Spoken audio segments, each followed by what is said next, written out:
Un saludo muy especial, bienvenidos a Sinergia Informativa, un programa para personas informadas, inteligentes, interesantes y calificadas como usted. Información política y administrativa que es de interés general. Hasta el aire que respiramos tiene que ver con decisiones políticas y administrativas. Y bueno, y siempre tengo que explicarles, de acuerdo con el tema y de acuerdo con el invitado, a qué me refiero en esas ocasiones sobre lo importante de lo político o de lo administrativo en lo público. Pero hoy, directo al tema. Hoy vamos a hablar sobre la política, la electoral, la proselitista, la partidista, como la quieran llamar, a propósito de las elecciones que el próximo año, mes de marzo, se van a llevar a cabo para nuevo Congreso de la República, senadores y representantes a la Cámara. Y en mayo, primera vuelta y única, o tal vez primera y segunda en junio, para elegir nuevo presidente o presidenta de la República. Y como siempre, con la intención de darles a ustedes elementos para que tengan en claro y tomen la mejor decisión. Y el de hoy, absolutamente importante. Vamos a decirles a ustedes que los gestos de esos candidatos dicen más que las palabras. Y para ello hemos invitado a Diego Canaval, experto en comunicación no verbal. Diego, gracias por estar con nosotros aquí en Sinergia Informativa. Bienvenido. Hola, Roger. Muchas gracias a ti por invitarme. No, me alegra mucho que esté con nosotros. Y aquí empecemos con la generalidad. ¿Es cierto eso? Los gestos, ¿cierto? ¿Dicen más que las palabras? Bueno, hay ocasiones en que sí. Nosotros, pues, la comunicación no verbal es mucho más antigua que la comunicación verbal. Entonces, nosotros, de alguna manera, ya cuando iniciamos la comunicación verbal, pues hemos descuidado un poco los gestos y no nos interesamos mucho en eso. Pero ahí, en buena parte de los gestos, se encuentra mucho más la realidad de lo que el otro nos quiere comunicar. Bueno, entonces hay que saber mirar, hay que ser un experto como Diego Canaval, especialista en comunicación no verbal, para poder sentir, saber qué es lo que el otro me está diciendo con los gestos. Bueno, la verdad es que todos sabemos más de lo que creemos saber sobre la comunicación no verbal porque todos los días estamos interactuando con los demás, estamos haciendo expresiones faciales, estamos poniendo posturas, estamos echando miradas, entonces cuánto tiempo miramos, dónde miramos, cómo miramos. Todo eso está comunicando todo el tiempo entre nosotros. Entonces nosotros realmente, cada uno de nosotros es bastante experto en la materia. Lo que pasa es que no sabemos que sabemos. Ajá, eso es bien importante. No sabemos que sabemos. O sea, inconscientemente lo tenemos en claro. Pero bueno, eso es muy importante porque entonces yo no tengo necesidad de hacerlo consciente para percibir que me están engañando. Simplemente siento que me engañan y rechazo a esa persona. Sí, hay una gama de movimientos que va entre la conciencia y la inconsciencia y nosotros a veces sentimos que alguien nos está falseando algo, que algo que dice no corresponde a lo que está haciendo con su cuerpo. Entonces tenemos esa sensación de que hay poca congruencia y ahí tendemos a sentir que no nos están diciendo la verdad, que están falseando o omitiendo cosas. Ahí estamos viendo algunas imágenes que nos ayudan a ilustrar esta conversación. Estamos hablando de ese gesto, el de la sonrisa abierta y el de los ojos abiertos, no ocultos. Eso sí que hay que mirarlo, ¿cierto? Permanentemente, Diego. Por supuesto, eso que dices de la sonrisa abierta o de abrir los ojos, pues es un gesto muy característico cuando yo quiero dar acceso a los demás a mí. Entonces, si nosotros abrimos el cuerpo y abrimos el rostro, estamos diciendo al otro, oye, eres bienvenido, aquí hay acceso. Y cuando cerramos el rostro y cerramos el cuerpo, parece que le estuviéramos diciendo lo contrario, que no es bienvenido y que no hay paso. Entonces, el cuerpo y el rostro funcionan como una puerta. Si lo abro hay paso, si lo cierro, parece que no hay paso. Y ahí vimos un gesto además acompañado de un apretón de manos. Esto también es importante. Hay uno a veces saluda a alguien y la mano no aprieta lo mínimo, se queda así. Otras aprietan y otras no. ¿Eso qué significa realmente cuando me aprietan o cuando simplemente medio la ponen? Bien, hay una investigación que llamó a este que tú me dices que entrega la mano sin energía, el saludo manos de pescado, y al que aprieta demasiado le llamó el quiebrahuesos. Entonces, pues una persona que aprieta demasiado, pues nos está diciendo que va a ser una relación posiblemente hostil dominada por él. Y la persona que no tiene como energía en las manos, pues podemos inferir varias cosas de ahí. Lo que comúnmente nosotros pensamos de esta persona es que es un bueno para nada, pero realmente pueden ser muchas cosas porque los saludos no son gestos natos, son gestos que aprendemos. Entonces puede ser una persona de otra cultura o puede ser un, digamos, un cirujano que cuida mucho sus manos o un pianista, pero nosotros solemos interpretar que es una persona que no tiene energía suficiente para hacer algo. También puede ser que tenga un poco de aversión hacia nosotros. Es decir, es difícil calcular qué puede ser. Sin embargo, no nos gusta mucho que la gente nos dé la mano así sin fuerza. No gusta, definitivamente. Hay un rechazo inconsciente. Pero estábamos viendo una imagen ahí en la que se daba un apretón de manos y se cogía el brazo.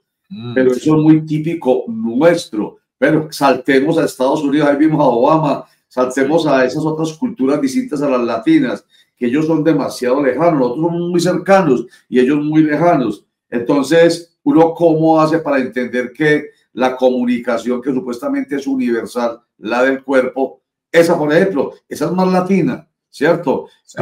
Un europeo o un americano, al contrario, de lejitos. Sí, somos una cultura de mucho contacto, de alto contacto. Como tú dices, los estadounidenses son una cultura de bajo contacto. Entonces, por eso, por ejemplo, la cultura árabe y la cultura estadounidense tienden a chocar porque los árabes también son de mucho contacto. Entonces, ellos se van a aproximar más a ti y el estadounidense lo que va a hacer es alejarse un poco de ti pensando ambos que están haciendo las cosas bien. Y ahorita hablabas del doble contacto. El doble contacto en el saludo es muy recomendado para los políticos porque cuando las personas nos saludan a dos manos, es decir, que nos dan la mano con la derecha y con la otra tienen un contacto en nuestro cuerpo, solemos recordarlos más. Entonces es muy importante que se dé ese doble contacto en la política para que genere más recordación en la persona, pues en el elector. De hecho, hubo una campaña política en la que estuvimos aquí, que haciendo una investigación pues, demográfica de la ciudad, lo que se infirió es que el candidato tendría que salir a tocar por lo menos diariamente 600 personas para poder ganar. El contacto es muy importante y puede hacer que la gente vote por nosotros de manera más fácil. Qué bien. Qué bien. Ahora que usted menciona pues, el tema de los políticos, enseguida, después de un corte para mensajes, vamos a ver ya pensando en ello. Este primer segmento, muy general, bueno, lo que viene también va a ser general hasta que nos vamos metiendo en el transcurso del año preelectoral en los temas de los personajes, pero ahorita vamos a algunas generalidades en lo político. Ya regresamos.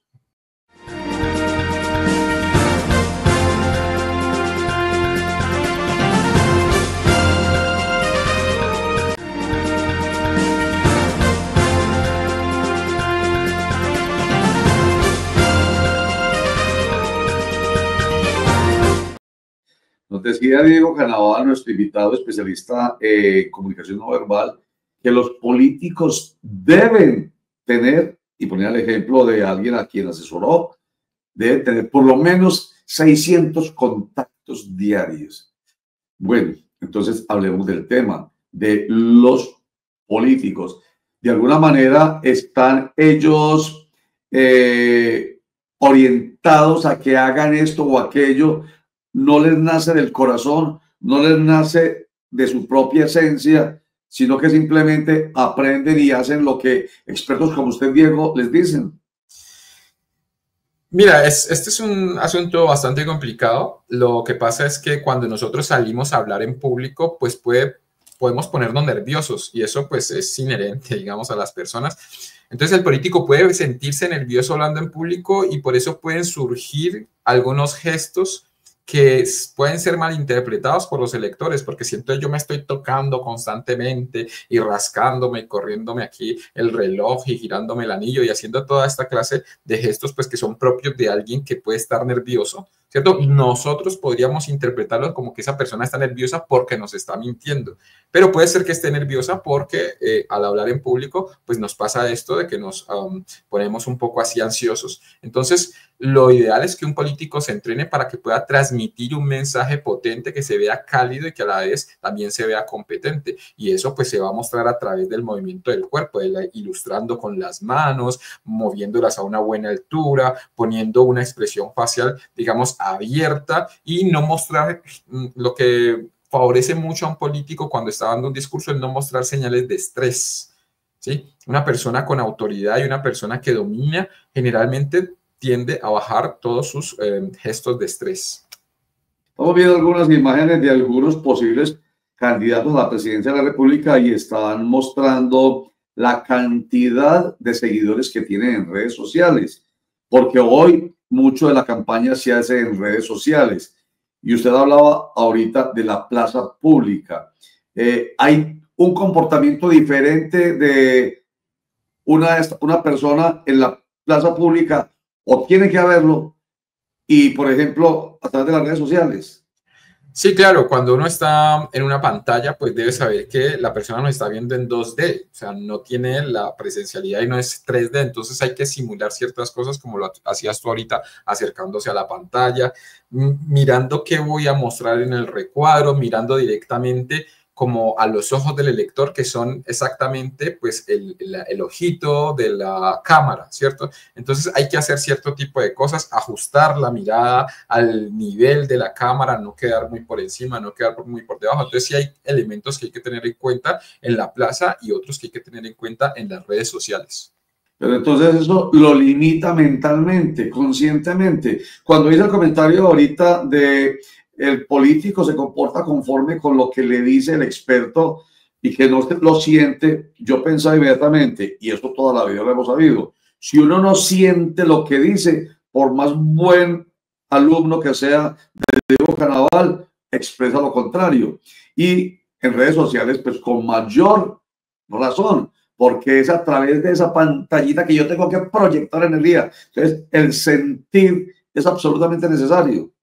Sí, completamente. Es decir, yo no trato de que la persona se vea robotizada ni cambiar la estructura de su personalidad. Lo que hacemos es hacer una observación y un análisis de su comportamiento no verbal y tratar de mejorar las cosas que ya hace bien y disminuir las cosas que lo van a desfavorecer, digamos, en el discurso político. Entonces, es ajustarnos también un poco al candidato de cuáles son sus características. Por ejemplo, este candidato Oviedo de Bogotá, pues, sí, digamos, sale con gafas oscuras a veces al público. Yo no recomendaría a un candidato que haga esto, pero dada la esencia de él, el personaje que es él, pues yo no le podría quitar estas gafas oscuras porque hacen parte, digamos, de su personalidad, ¿cierto? Entonces, sí, hay que ver cada candidato cómo potenciamos lo que hace bien y cómo disminuimos lo que hace mal.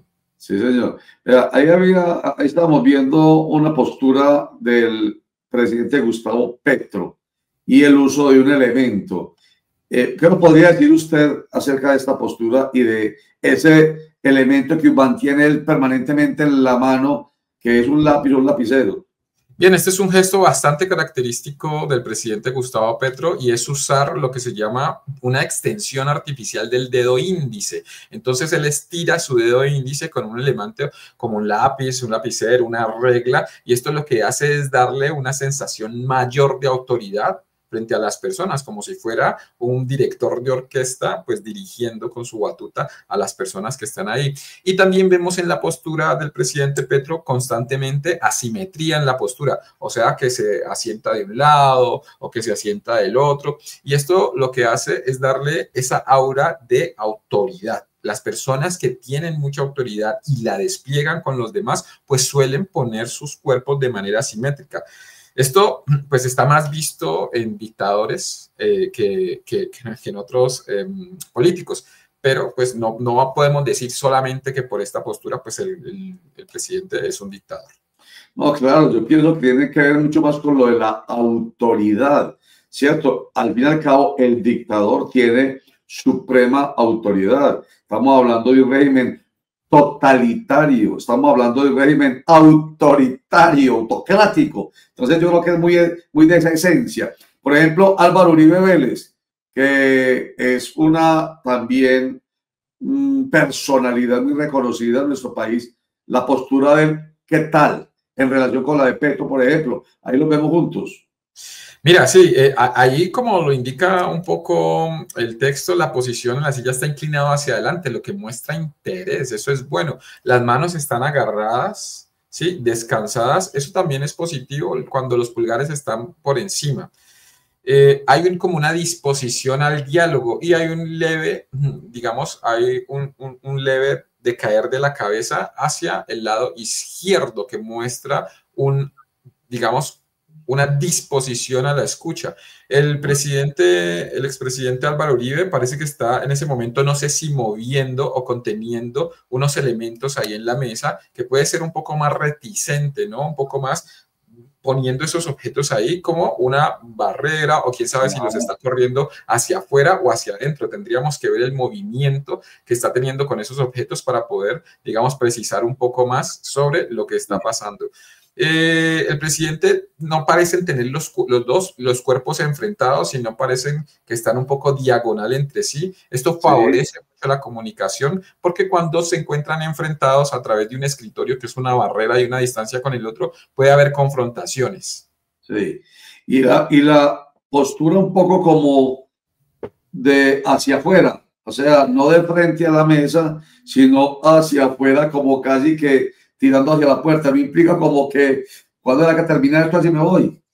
Podría ser, claro, podría ser. Tendríamos que ver el momento, el contexto, dónde se encuentra la puerta, ¿sí? También puede ser, digamos, un gesto que da apertura hacia otras personas que puedan estar allí. Como no tenemos el cuadro completo, pues tendríamos que ver, digamos, ese contexto para poder inferir si realmente el presidente también quiere irse de ahí, que podría ser una posibilidad. Sí. Y en todo caso, en la realidad ya podemos quitar esa imagen, José, para hacer esta última pregunta y unos mensajes. El expresidente que tiene autoridad, que también podría uno decir es un personaje mesiánico tanto como Petro, ¿él no tiene inclinación de autoridad máxima o sí? Generalmente las posturas de Uribe son más rectas, más dadas al público, más con la sensación de un estadista que está tratando de congraciarse con su público, entonces no tiene mucho estas posturas de descanso que se permiten pues las personas que tienen poder y no temen en perder el poder, o sea que están allí, digamos, de alguna manera mostrando o desplegando todo su poder sin importar quién está al frente. Perfecto. Diego Carnaval, vamos a hacer un corte para mensaje, ya volvemos.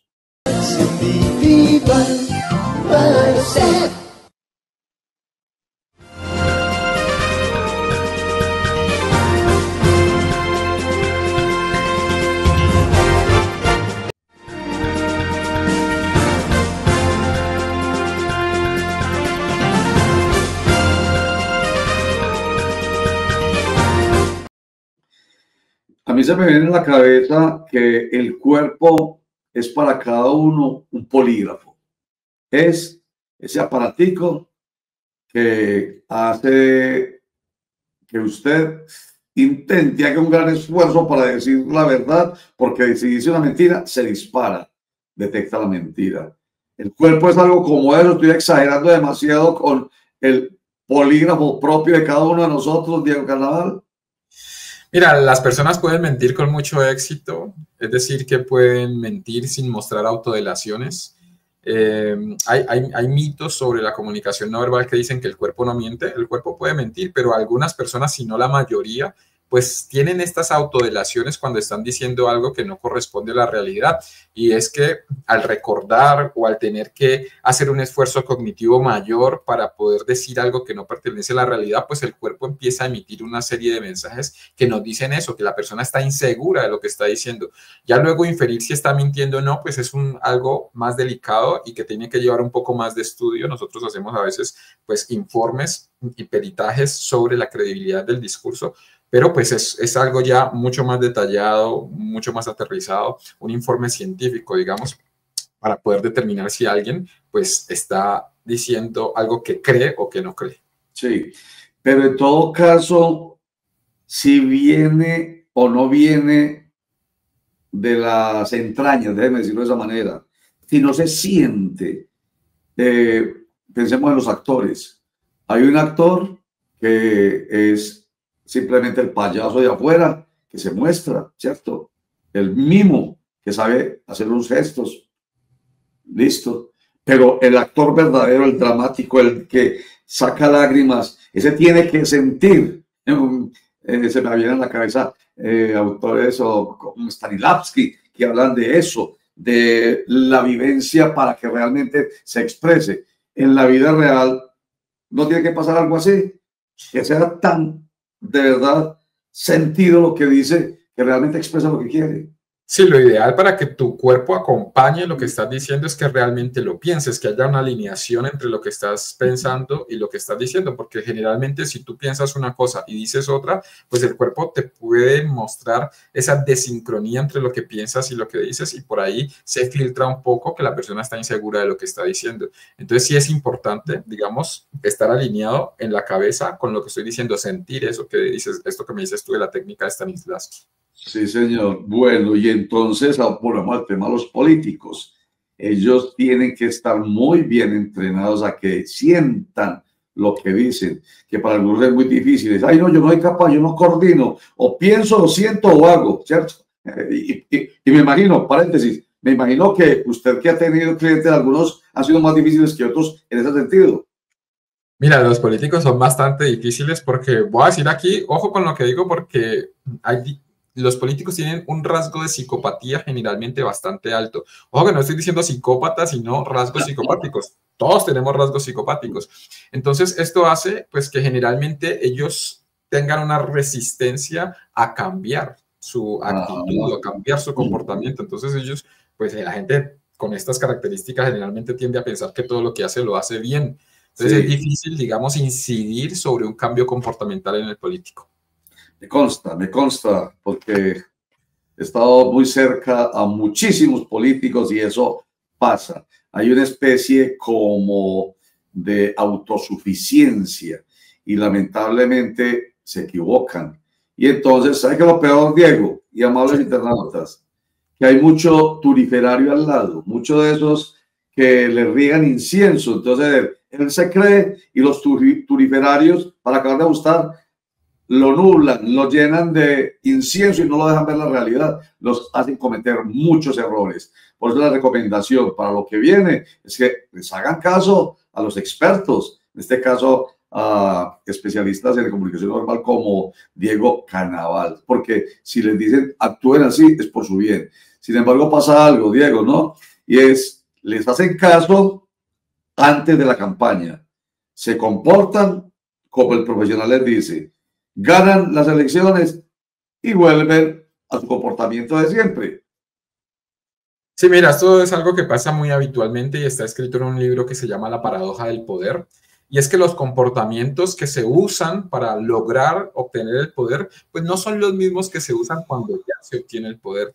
Y entonces, cuando salen a la calle, pues son gente muy amable y se agachan hasta la altura de donde están sentadas las personas, pues, digamos, de una chacita vendiendo y hacen ese tipo de cosas. Pero cuando ya están en el poder, pues sus comportamientos van a cambiar radicalmente. Ya no van a hacer esto en las calles porque ya no están buscando ese voto generoso del otro, sino que ya están desplegando pues todo su poder.